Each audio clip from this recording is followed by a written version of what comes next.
आप सभी का मंगल हो। नमस्कार। स्त्री अपने पति के उत्थान और पतन का कारक होती है, ये बिल्कुल सही है। क्योंकि प्रकृति ने, भगवान ने स्त्री के शरीर को ही कोमल बनाया, स्वभाव को कोमल बनाया है। जो कि पुरुष का स्वभाव और शरीर उससे हार्ड होता है, कठोर होता है।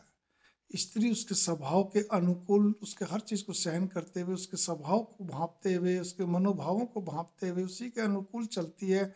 उसमें और कुछ न कुछ 21 करती है, जिससे कि पति का मनोबल बना रहता है और वो उसका अग्रसर, उत्थान की तरफ, ग्रोथ की तरफ अग्रसर रहता है। देखिए, मैं सभी विवाहित स्त्रियों से यही कहना चाहता हूँ कि कई जगह पे जहाँ मजबूरी नहीं है सर्विस करने की, कोई मजबूरी नहीं, भगवान का बहुत अच्छा हिसाब किताब है, तो उसका अर्थ ये नहीं होता कि आप पढ़ी लिखी है तो जो सर्विस करना ही जरूरी है या व्यापार करना ही जरूरी है।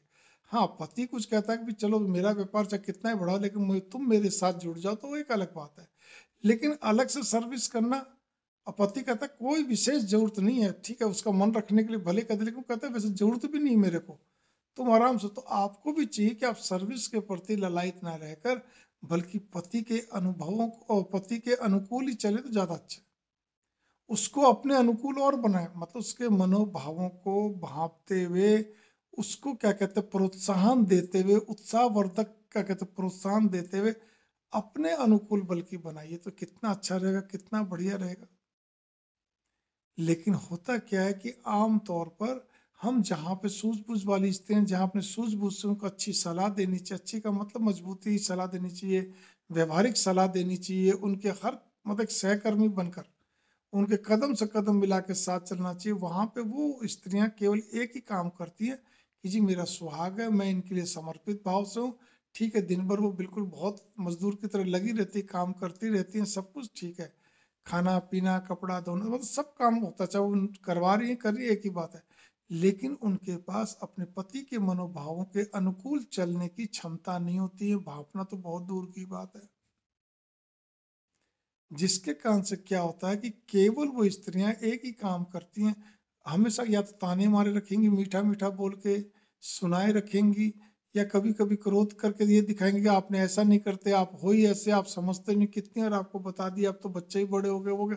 मतलब कुछ इस ढंग से करते हैं जिससे पति को शर्मिंदा होना पड़ता है, झेपना पड़ता है। एक आध बार अगर गुस्सा हो भी जाता है तो भी कहते हैं ना, नकार खाने में तूती की आवाज, वो कहानी बनती है। स्त्रियों और कुछ नहीं, और कुछ नहीं तो किसी न किसी चीज में इस ढंग से कोई एक पॉइंट पकड़ के, कई कई स्त्रियां क्या कहते हैं, काम के प्रति इतनी समर्पित होती हैं कि उनको उसके स्वयं पति का भी कुछ भावनाओं पे गौर नहीं होता है। कोई हेल्थ कॉन्शियस इतनी होती है कि उसी में लगी रहती है और उनका उसको बात ही नहीं होती है। ठीक है ना। कुछ कुछ ऐसी होती है जो कि हर चीज में ये दिमाग लगा रहते हैं कि ये क्या कर रहे हैं, क्या नहीं कर रहे हैं, किसके साथ लेन देन कर, मतलब अलग अलग हिसाब किताब है, अलग अलग सब कुछ है। बच्चे जब ज्यों ज्यों बड़े होते जाते हैं, उनका मन बच्चों में लगा रहता है।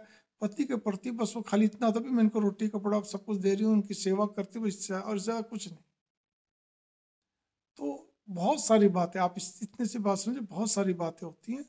तो मेरी भावना ये है कि वो स्त्री सबसे क्या कहते हैं परफेक्ट मानी जाती है, जो अगर पढ़ी लिखी होने के बावजूद भी अपने पति को कभी भी ताने नहीं मारे, कभी भी ना सुनाए, उसकी गलतियां बार बार उसको बता के उसको शर्मिंदा ना करे, उसके साथ किंतु परंतु ना करे, वाद विवाद करके ये ना दर्शाए कि देखो तुम तो हो ही ऐसे, इसीलिए तुम्हें सुनना पड़ता है, इसीलिए तुम्हें ये करना पड़ता है, या किसी ने कुछ परिवार में कह दिया, मैं तो पहले ही कहती थी, आप मेरी बात समझते नहीं, मतलब उसको और ज्यादा शर्मिंदा करना। अरे भाई, आपको भगवान ने इतना कोमल बनाया है स्वभाव का, आप अपने स्वभाव के द्वारा उसको, कोई बात नहीं, आपकी मम्मी ने डांट मारी है, आपके परिवार में भाई भाभी ने डांट मारी है, कोई बात हुई, कोई बात नहीं, सब संभल जाएगा, मैं आपके साथ हूं ना। बल्कि उसको क्या कहते हैं, एक प्रकार से सांत्वना देनी चाहिए।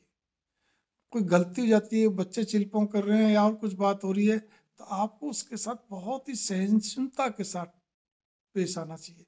उसको यूं लगे, एक बात है, मेरी पत्नी तो कभी मेरे पे गुस्सा नहीं थी, बल्कि प्यार से सारी बात करती है, प्यार से समझाती है, मेरे को कभी स्पष्ट कुछ नहीं बोलती कि मेरे, बल्कि मेरे अंदर कमियां है, मैं फिर भी बोल देता हूँ, अगली तो बोलती नहीं, कमाल कर दिया, और मेरी हर पसंद की चीज तैयार करती है, बल्कि और नई नई चीजें सीखती रहती है तैयार करने के लिए। मैं कहता हूँ स्त्री के पास टाइम कैसे हो सकता है, कि खाली कैसे मिल सकता है। अगर वो नई-नई चीज़ें, कुछ भी चीज़ें पहनने की, खाने की, करने की, कुछ तो सीखती रहे, बनाती रहे, करती रहे, उतने में उसका टाइम पूरा हो लेता है। बच्चों को पढ़ाना भी है, समझाना भी है, उनको समझना, मतलब दुनियादारी की बात, बहुत सारी चीज़ें होती हैं। समय नहीं होता स्त्री के पास, लेकिन ठीक है, वो चाहती हैं कि नहीं, बस मैं जैसी हूँ वैसी रहूँगी, मुझे भी, मैं पढ़ी लिखी हूँ, मुझे भी कमाना है, ठीक है? अब तो मेरे पति ने भी कह दिया, वो भी कोई रोक-टोक नहीं करते।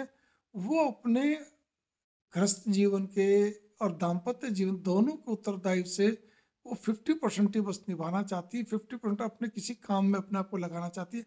उस 50% में क्या होता है, बच्चे भी हैं, परिवार भी है, पति भी। तो इससे क्या रहता है, बस एक ठीक है, एक मशीनरी की तरह यंत्रवत काम चलता रहता है, काम तो सबके ही चलते हैं, लेकिन वो सौहार्द नहीं बना रहता। ठीक है ना? तो इसी के साथ आप मेरी छोटी-सी बात को बहुत, थोड़ी-थोड़ी, छोटी-छोटी बातों को गहराई से लेंगे, और आशा करता हूँ आप एक धर्मपत्नी नहीं बल्कि एक प्रेमिका पत्नी बन के रहेंगे। मंगल कामना, नमस्कार।